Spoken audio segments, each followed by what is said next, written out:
visions through my dreams, seeing myself swimming in the universe. My ancestors gave me gifts to read cards, predict and heal. My name is Daphne, but spirit calls me Babylon. Angels communicate through numbers. Intuition is so deep. The gift I fully embrace within.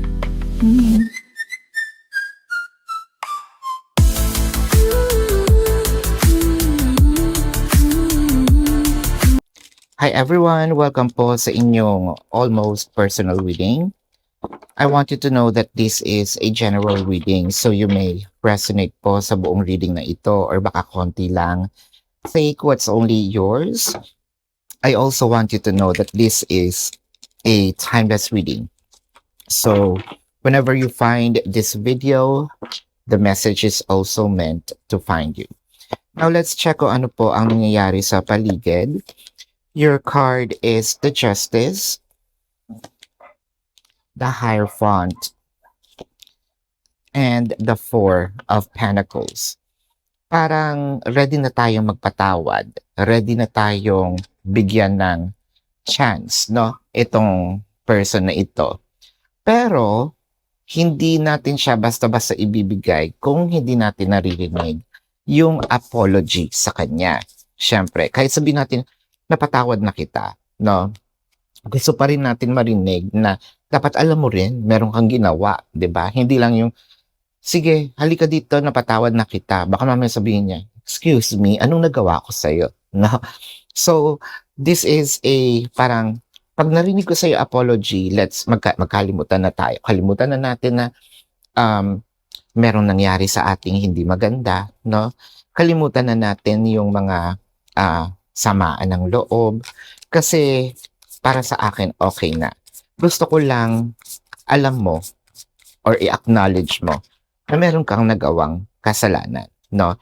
Hindi yung kasi iniingatan ko baka ulitin mo yan sa akin uli, 'di ba? With the Four of Pentacles clarified with the Four of Cups and the Knight of Pentacles. Kesa nga naman masira, no?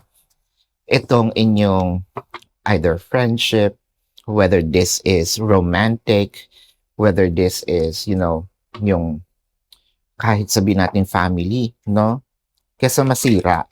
I mean, mas marami tayong magandang pinagsamahan, 'di ba? Yun lang. Syempre, hindi ko naman din hahayaan na palagi mo akong gaganyanin. Dapat, kaya nga sinabi ko dito, dapat alam mo or na-acknowledge mo yung nagawa mo. Or probably, ikaw yung mauna, no? Baka kasi meron ka rin punto de vista, no? Meron ka rin gustong sabihin. At baka maliwanagan din ako doon, no? Sa mga pwede mong i-clarify sa akin. Pwede nating sabihin na ikaw siguro, no? Meron kang gustong i-point out. Baka naman bulag ako or hindi ko talaga naiintindihan yung part na yon. So let me know, di ba? With the Queen of Wands, the King of Cups, and the Three of Swords. Yun nga lang, medyo masakit kasi up until now, parang wala pang move si person, no? Actually, tayo pa nga yung nagre-reach out or nag-attempt mag-reach out. Ngayon, nakabuo na tayo ng assumption sa isip natin na itong person na ito kaya hindi niya pinipick up yung phone or hindi siya sumasagot dahil either ayaw niya or talagang feeling niya wala siyang kasalanan. Yun yung ating assumption. Pero kasi with the King of Cups, siya naman ngayon yung parang merong nahihiya kasi ko, no? Parang alam niya na rin na nasaktan ka niya with the Three of Swords. Kaso parang nahihiya ako, hindi ko alam kung paano ko i-address, 'no? Hindi ko alam kung paano ko rin, aayusin. Ano ba yung first step, 'no? Baka kasi sa haba ng panahon na super close kayo nito, tapos ito yung pinakamalaking kasalanang nagawa niya, hindi niya tuloy alam kung paano aayusin. Kaso nga, yun nga, dahil sa walang communication, there is another ano na naman, paksyon. Meron ka na namang naisip. The Three of Swords is clarified with the Page of Swords and the Five of Pentacles. So, sa'yo parang sinabi mo, hinayaan na yata, no, nitong person na ito. Itapon yung pinagsamahan namin, itapon yung mga shared moments namin. Ganun lang ba yung kadali? Kasi sa akin tinitreasure ko, kaya nga gusto ko, kaya nga ready na ako, no? Actually, more than ready kasi napatawad na, 'di ba? Yung acknowledgement lang, no? Yung acknowledgement lang. Yung simple na pasensya na sa nagawa ko. Okay na 'yon, no? Yung gano'n kadaling word para sa'yo, hindi mo naman ikabababa ng pagkatao 'yun, eh, no? Yung paghingi ng tawad. With the Three of Wands, the Eight of Pentacles, and the Queen of Swords. Maganda naman yung pina-practice mo dito kasi meron kang paninindigan, no? Meron kang sinasabi nating you're protecting yourself, the Queen of Swords, no? Hindi ito galit, but ito yung kaayusan. Mas magiging maayos yung relationship natin if alam mo na meron kang nagawa. I am ready and willing to work on this relationship. I am just waiting for you, no? Yun yung sinasabi mo dito.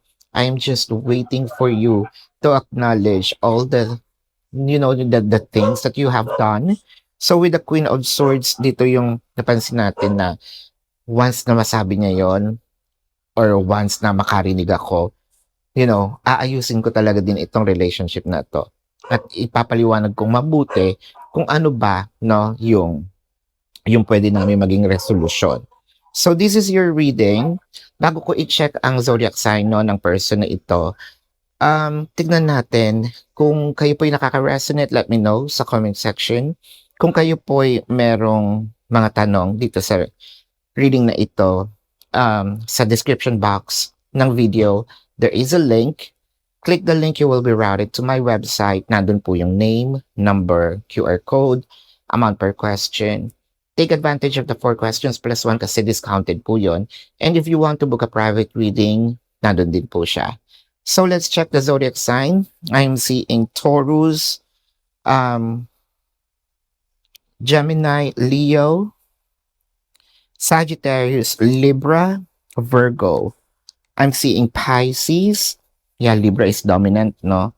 Capricorn, and Cancer. This is your reading. Maraming salamat. Love and light. Namaste. See you po sa susunod na readings. Goodbye.